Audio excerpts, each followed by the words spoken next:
누가복음은 사도 바울의 동역자로 저희들이 알고 있습니다. 근데 누가는 의사였고요. 이방인이었습니다. 그리스 사람이었는데, 그래서 보면 성경 66권을 쓴 사람 중에 누가만이 유일하게 유대 사람이 아닌 그런 사람이었습니다. 그래서 누가복음과 이제 사도행전을 누가가 썼게 됐는데요. 누가복음에 보게 되면 유대인이 아닌 이방인 독자들을 위한 배려의 손길을 저희들이 조금 보게 됩니다. 그 중에 하나가 오늘 본문입니다. 예수님이 태어나는 때를 이야기하기 위해서 로마 황제가 누구였는지, 또 누가 유대 땅의 로마 총독이었는지 이렇게 길게 나와 있죠. 3장 1절에 보니까 디베랴 황제가 통치한 지 15해, 곧 본디오 빌라도가 유대 총독으로, 헤롯이 갈릴리 분봉왕으로, 이렇게 쭉 어떤 정치적인 그런 사람들의 이름이 나옵니다. 요즘 말로 하면 이렇게 했죠. 트럼프가 미국 대통령이었고, 브루스 라우너가 일리노이 주지사이며, 임마누엘이 시카고 시장이고, 뭐 이런 식으로 얘기를 하게 되는 겁니다. 그러면 사실 교회 다니는 사람들은 뭐 별로 상관을 안 하겠지만, 교회를 다니지 않는 사람들의 입장에서 세상 사람들은 어느 때였구나 라고 이제 쉽게 알 수가 있지 않겠습니까? 그런데 그때에 어떤 일이 일어났다는 겁니까? 여러분, 트럼프가 대통령이고 뭐 문재인이 대통령이고 뭐 이런 뭔가 좀 큰 일이 일어나야 될 것 같은 그런 느낌이 들지 않습니까? 뭐 경제가 뭐 급성장을 했다든지, 아니면 뭐 요즘 테러리스트로 문제를 일으키고 있는 아이시스가 다 망했다든지, 아니면 남북 통일이 됐다든지, 뭐 이런 뭔가 큰 뉴스가 있을 것 같은데 난데없이 하나님의 말씀이 들렸다, 이렇게 이야기를 합니다. 그럼 하나님의 말씀이 들렸으면 하나님의 말씀이 어디에서 들렸을 것 같습니까? 우리 생각에는 백악관에 들렸다든지, 아니면 무슨 우리 교단 그 본부가 있는 뭐 다운타운 교단 감독 사무실에 들렸다든지, 아니면 무슨 큰 교회에 윌로우 크릭 같은 큰 교회 하나님의 말씀이 임했다든지, 뭐 이래야 될 것 같은데, 엉뚱하게도 오늘 말씀해 보니 빈들에 하나님의 말씀이 임했다고 합니다. 빈들은 어떤 곳입니까? 사람이 없는 곳입니다. 짐승도 많이 살지 않는 곳입니다. 근데 왜 그곳에 하나님의 말씀이 임했을까요? 오늘 한번 좀 생각해 봤으면 합니다. 미국에 살면서 한 가지 좀 아쉬운 게, 연말이 되면 한국의 이 북적거림이 그리울 때가 있습니다. 크리스마스 때가 되면 명동 같은 데 나가고 막 사람들 막 다니고 이러는 거 있지 않습니까? 그런 데가 없고 그러니까 사는 맛이 안 나고 좀 심심하고 그런 느낌이 안 드세요? 미국도 뭐 보면 뉴욕에 가보면 타임스퀘어이라는 데가 있는데, 그때 이제 12시, 오늘 12시가 되면 이제 카운트다운을 하죠. 사람들이 막 구름대처럼 모여서. 그런데 좀 이렇게 있어야 사는 맛이 나고, 뭐 이런 생각이 저희들이 들 때가 있습니다. 그렇게 우리는 조금 유명한 곳, 멋있는 곳에 있어야 사는 맛이 납니다.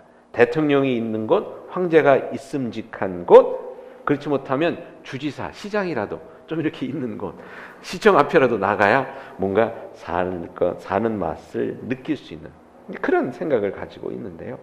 근데 오늘 말씀에 보니까 하나님의 말씀은 그런 것이 아니라, 사람들이 많이 몰려가는 것이 아니라 빈들에 임했다고 합니다. 빈들, 우리가 기대 못했던 곳, 좀 피해가려고 하는 곳, 재미없다고 가려고 하지 않는 곳, 위험하다고 생각하는 곳, 삭막한 곳, 불편한 곳, 아무도 가려고 하지 않는 곳, 그곳에 하나님의 말씀이 임했다는 것입니다. 근데 여러분, 재미있는 것은요, 성경에서 빈들이 어떤 것인지 아십니까?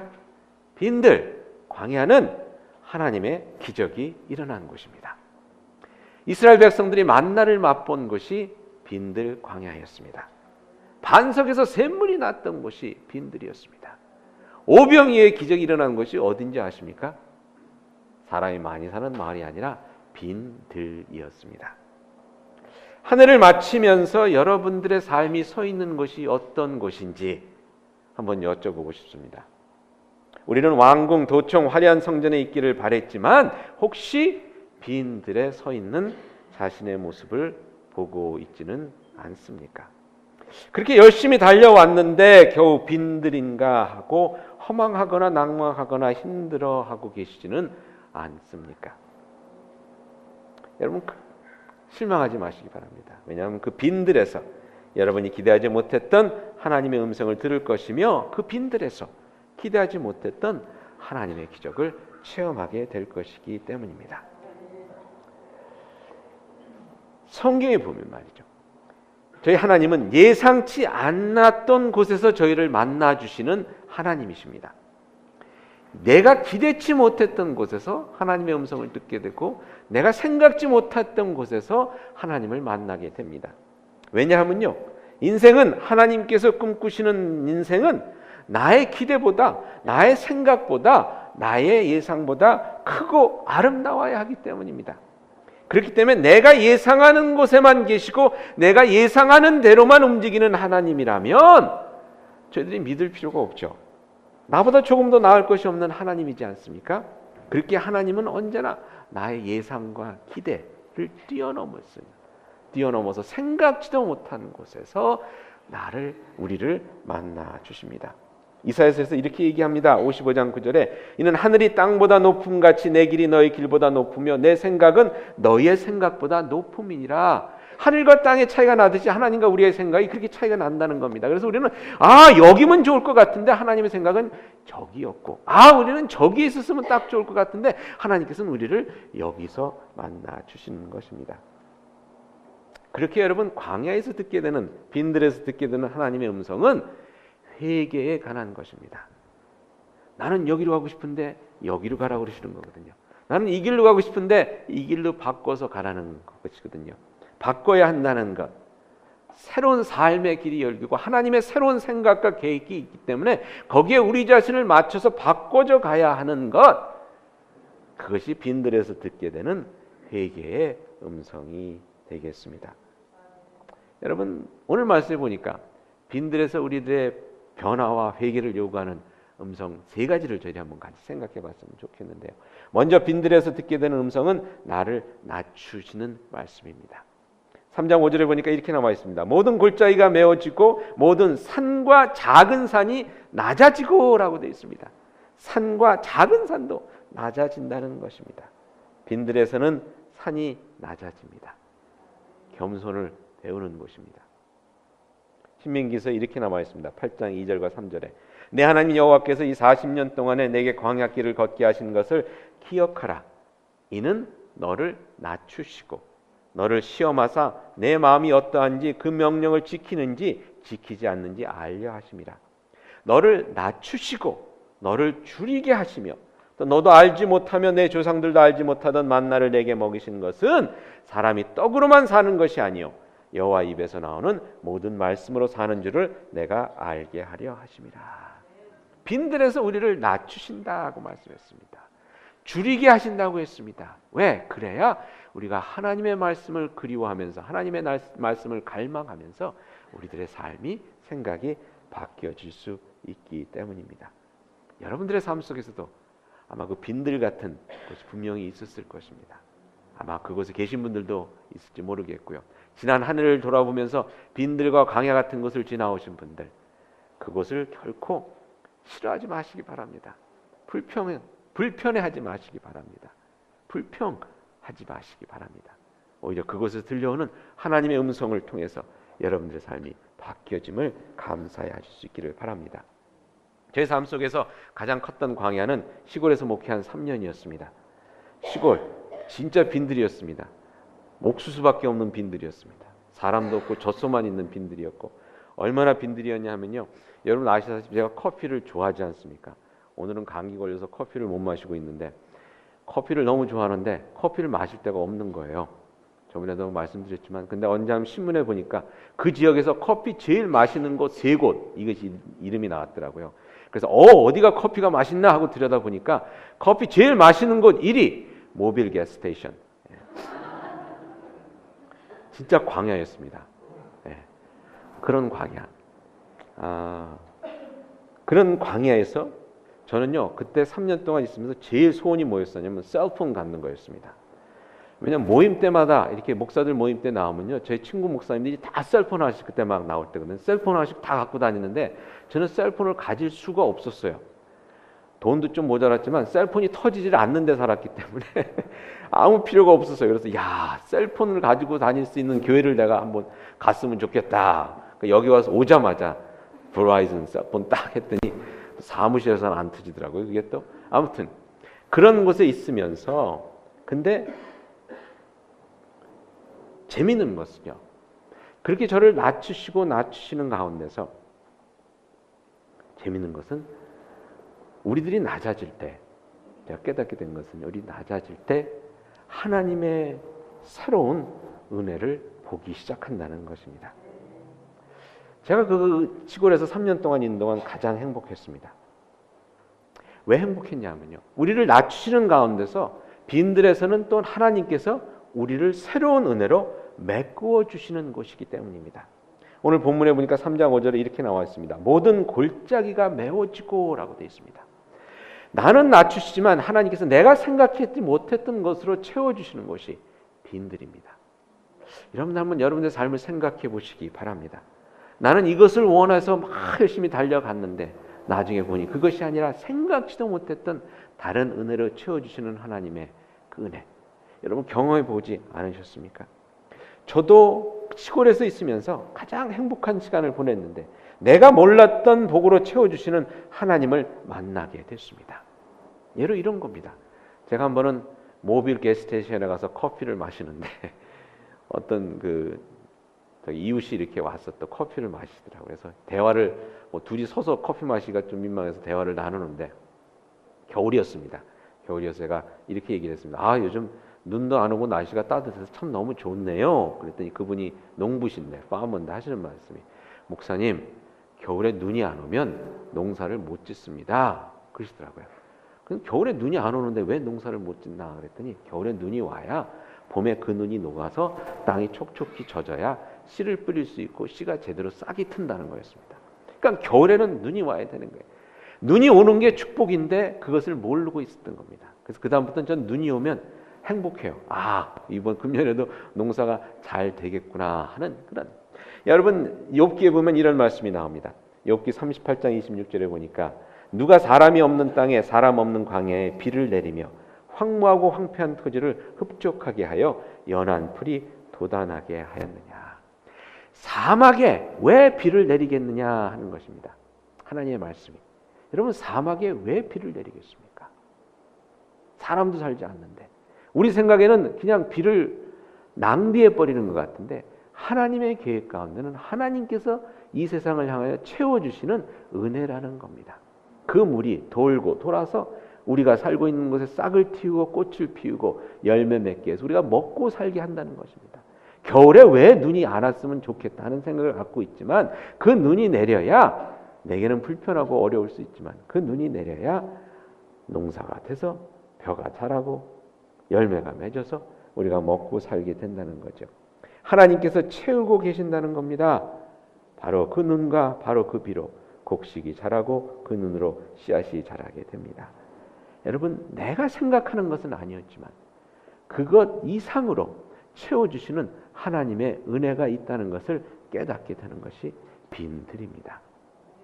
제가 시골에 있는 동안 3년 동안 있는 동안 장례식을 30번을 했습니다.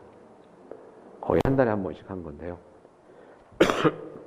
청년 목회만 하다가 장례식을 그렇게 하려고 하다 보니까 참 힘들더라고요. 왜 이렇게 사람들이 많이 죽나. 근데 장례식을 하면서 참 은혜를 많이 받았습니다.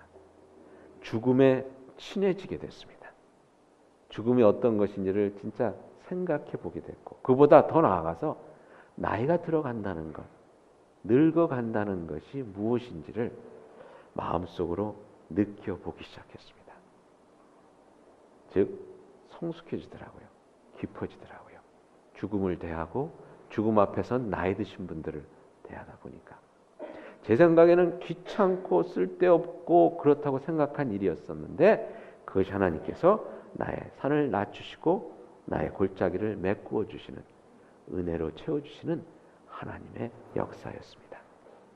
여러분 지난 한 해를 지내시면서 빈들 가운데 있었던 아마 그런 경험들이 있으셨을 겁니다. 내게 왜 이런 때가 필요하고 내게 왜 이런 시련이 왔을까, 어려움이 있었을까, 그런 생각이 들으셨을지 모르지만 그때 하나님께서 분명히 내려주신 은혜의 눈이 있었고 하나님께서 그때 분명히 채워주신 하나님의 은혜의 역사가 있었음을 여러분들 기억하실 수 있기를 바랍니다. 빈들은 그렇기에 또한 길이 곧아지는 곳입니다.